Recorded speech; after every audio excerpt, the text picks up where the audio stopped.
नमस्कार, खबरों की खबर में आपका स्वागत है। फिल्म एक्ट्रेस दीपिका पादुकोण एक बहुत बड़ी मुसीबत में फंस गई है, क्योंकि दीपिका पादुकोण और उनके पति रणवीर सिंह के रिश्ते आईएसआई के एजेंट अनिल मुशर्रफ के साथ अब सामने आ गए हैं। और ये खबर आ रही है कि ये जो टुकड़े टुकड़े गैंग के साथ वो जेएनयू में जब खड़ी हुई थी, जब वो नजर आई थी, तो वो आईएसआई के कहने के ऊपर, इसी एजेंट के कहने के ऊपर वो जेएनयू पहुंची थी। क्या है पूरा मामला, इसका खुलासा, इसकी तस्वीरें, इसकी सबूत मैं सारे आपको आगे दिखाऊंगा।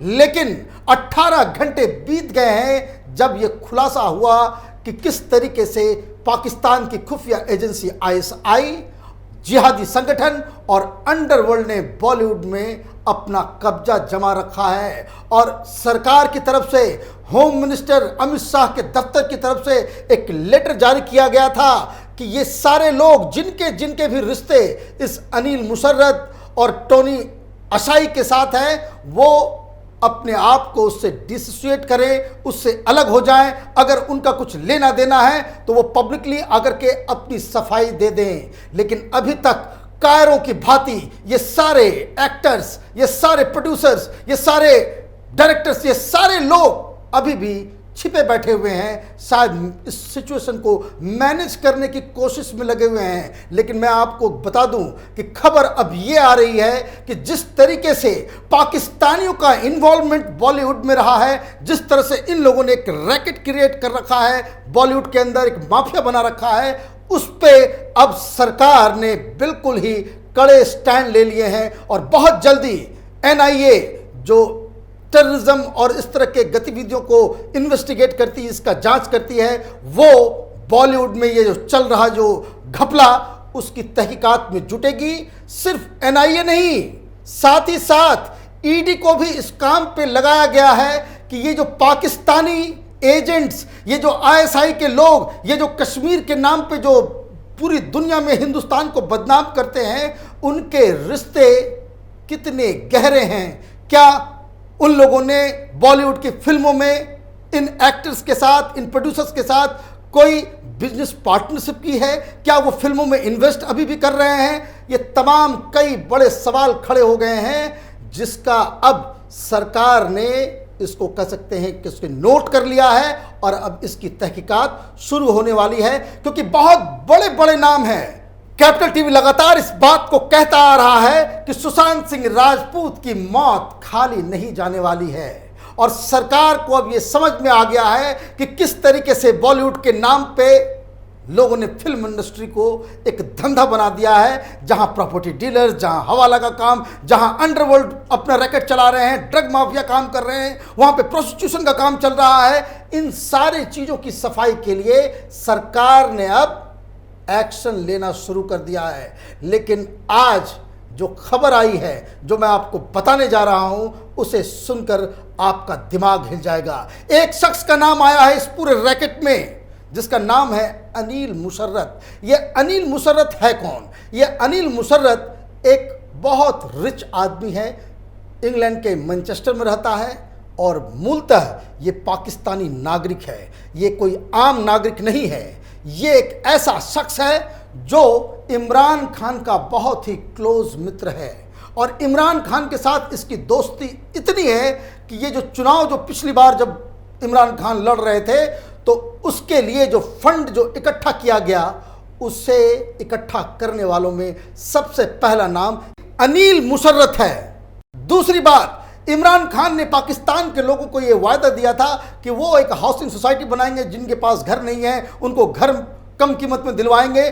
तो वो जो प्रोजेक्ट है, जो घर बनाने का, जैसे भारत में गरीबों को प्रधानमंत्री गृह योजना जो है, वो उस तरीके का जो एक योजना जो पाकिस्तान में चल रहा है, उसका करता धरता यही अनीस मुशर्रफ है। और पाकिस्तान के अंदर में कोई इतना बड़ा डील करता है, इतना बड़ा सरकारी काम करता है, तो ये मतलब साफ है कि उसे न सिर्फ प्रधानमंत्री के कार्यालय से ग्रीन सिग्नल मिला है, उसे वहाँ की आर्मी से भी ग्रीन सिग्नल मिला है, आईएसआई से भी ग्रीन सिग्नल मिला है, क्योंकि वो इसलिए क्योंकि ये जो बाजवा हैं, ये जो गफूर है, ये आईएसआई के जो चीफ हैं, वहाँ का जो general, major general, army chief Pakistan का, ये जब भी इंग्लैंड जाते हैं तो यही अनिल मुशर्रफ उनकी खातिरदारी करता है, उनके लिए पार्टियाँ, उनके लिए ऐशो आराम की व्यवस्था करता है। और इसलिए ये अनिल मुशर्रफ पाकिस्तान के सिस्टम का एक अभिन्न अंग है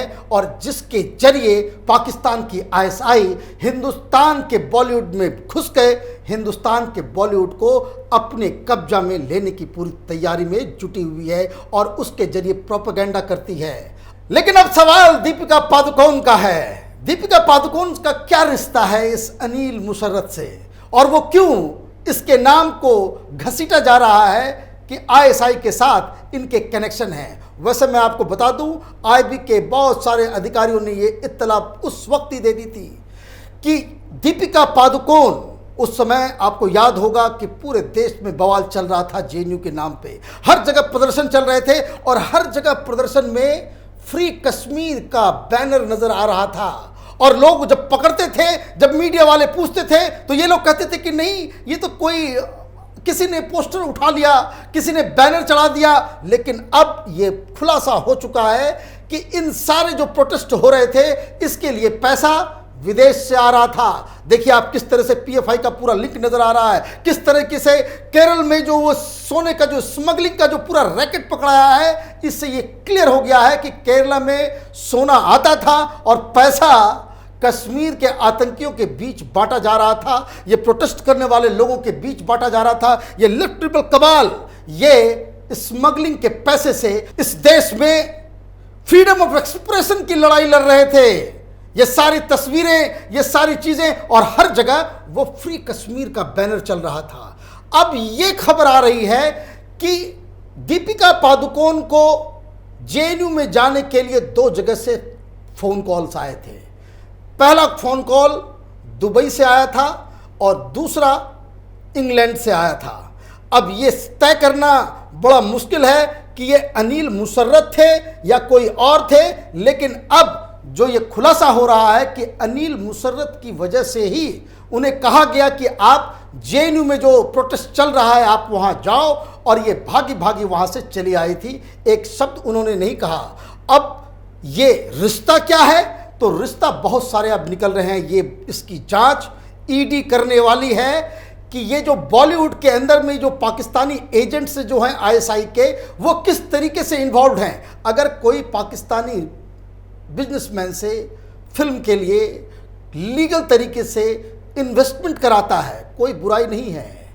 किसी पाकिस्तानी इंडस्ट्रीज के साथ आपके बिजनेस ताल्लुकात हो सकते हैं, वैसे नहीं होना चाहिए, लेकिन अगर लीगल पॉइंट ऑफ व्यू से भी अगर देखें तो कोई लीगल काम कर रहा है तो उसमें कोई बुराई नहीं है। बुराई तब आ जाती है जब आप उस पाकिस्तानी की विचारधारा को आप हिंदुस्तान में फैलाने का एक माध्यम बन जाते हैं। ये दिक्कत है। दीपिका पादुकोण और सोनम कपूर ने यही काम किया और जब इसके तार जोड़े गए तो समझ में आया ये तो पूरा का पूरा रैकेट बना हुआ है। एक तस्वीरें आप देखिए, सीरीज ऑफ तस्वीरें मैं आपको दिखा रहा हूं। ये अनिल मुशर्रफ की बेटी की शादी की तस्वीरें हैं और किस तरीके से वहां पे अनिल कपूर, वहां पे रणवीर सिंह इस तरीके से उसके साथ, अनिल मुशर्रफ के साथ इस तरीके से डांस कर रहे हैं जैसे कोई ये कुंभ में बिछड़े हुए 2 भाई हैं। और जब ये पता चल रहा है कि ये तो दरअसल हिंदुस्तान के खिलाफ पूरे अमेरिका और यूरोप में प्रोपेगेंडा करने के लिए, कश्मीर के नाम पे हिंदुस्तान के खिलाफ प्रोपेगेंडा करने में उसके लिए जुलूस जो वहां निकलता है उसके लिए पैसा मुहैया कराता है, आईएसआई के प्लान को वहां पे वो दरअसल अमली जामा पहनाता है। तो अब सवाल ये उठ रहा है कि ये जो शादियों में ये लोग जो पहुंचे, इसमें सोनम कपूर की भी तस्वीरें देखिए। मतलब ये आप देखिए इसका कनेक्शन, ये सोनम कपूर वही एक्ट्रेस है जब ये बवाल चल रहा था, जब सीए का चल रहा था, वो लगातार ट्विटर के ऊपर भारत के खिलाफ, भारत के जो नेशनल इंटरेस्ट है उसके खिलाफ और जिहादियों के इस प्रोटेस्टर्स के फेवर में पाकिस्तान की लाइन लेकर के ये ट्वीट कर रही थी। लेकिन अब सुशांत सिंह की मौत के बाद इसने अपना ट्विटर अकाउंट जो है वो डिलीट कर लिया, सोशल मीडिया से वो भाग गई हैं। लेकिन ये जो तस्वीरें हैं, ये तस्वीर देखिए, इसमें सोनम कपूर अनिल मुशर्रफ की बेटी और उसके दामाद के साथ वो खड़ी नजर आ रही है।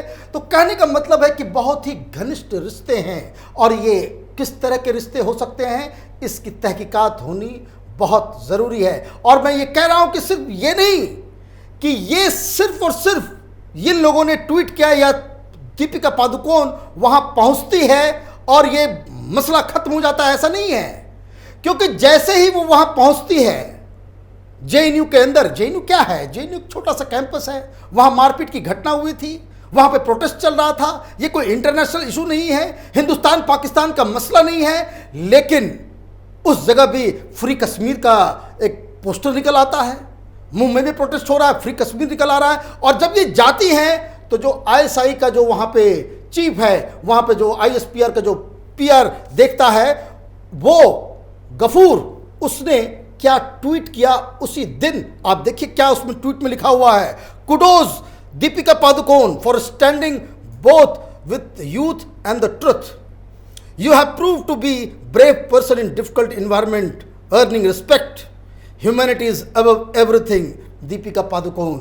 अब ये समझिए ये लिंक कहां कहां से है।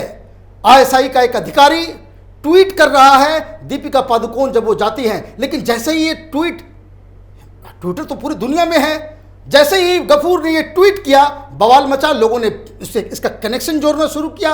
अब जब ये कनेक्शन जैसे ही जुटा तो ये कायर मेजर जनरल पाकिस्तानी आर्मी का, उसने अपने इस ट्वीट को ही डिलीट कर दिया। कहने का मतलब ये है कि ये प्री प्लान और ये कनेक्शन जो जोड़ा जा रहा है वो एक इन्वेस्टिगेशन का मसला है। इस पे इन्वेस्टिगेशन जरूर होना चाहिए कि क्या आईएसआई के इशारे पे अनिल मुशर्रफ ने दीपिका पादुकोण को कॉल किया कि आप जेएनयू जाएं, और वो एक कठपुतली की तरह एक पाकिस्तानी एजेंट की बात सुनकर वो जेएनयू आ गई और अपना, जिसको कह सकते हैं कि अच्छी फिल्म थी, उसकी ऐसी की तैसी करवा ली। खैर, फिल्म की बात तो अलग है, लेकिन सवाल यही है कि क्या आप बॉलीवुड में फिल्में बनाते हैं, पाकिस्तानियों से पैसे आप लेते हैं, फिनेंस करवाते हैं अपने प्रोजेक्ट की, और ये आप देखिए कई सारे लोग ये बात को, सवाल को पहले से ही उठाते चले आ रहे हैं कि क्यों सलमान खान हो, शाहरुख खान हो, इनकी फिल्मों में पाकिस्तान की हीरोइन आ जाती है। मैंने तो आज तक नहीं देखा कि पाकिस्तान की कोई भी एक्ट्रेस अच्छी एक्टिंग करती हो। हिंदुस्तान की कई सारी एक्ट्रेसेस हैं जो उनसे देखने में भी अच्छी हैं, एक्टिंग भी अच्छा है, उनका जो कह सकते हैं मार्केटिंग में रिटर्न वैल्यू भी ज़्यादा है। लेकिन फिर भी ये हर बार ऐसा क्यों होता है कि पाकिस्तान की नई एक्ट्रेस जो है वो, पाकिस्तान में उसे कोई नहीं जानता, लेकिन फिर भी उनकी क्लोजनेस वहाँ आईएसआई के लोगों के साथ होती है, वहाँ के जनरल के साथ उनकी घनिष्ठता होती है, और मालूम चलता है कि वो बॉलीवुड के फिल्म में वो एक्ट्रेस बन जाती है। क्या है ये रिश्ता? ये सारी चीज़ों का इन्वेस्टिगेशन होना बहुत ज़्यादा ज़रूरी है, क्योंकि ये नहीं हो सकता कि कोई शख्स हिंदुस्तान में हिंदुस्तान के लोगों के जज्बातों के ऊपर अपना करियर बनाए, करोड़ों कमाए, और वो देश के दुश्मनों के साथ मिलके देश के खिलाफ ही षड्यंत्र रचे। ये चैप्टर अभी खत्म नहीं हुआ है। सुशांत की मौत खाली नहीं जाएगी।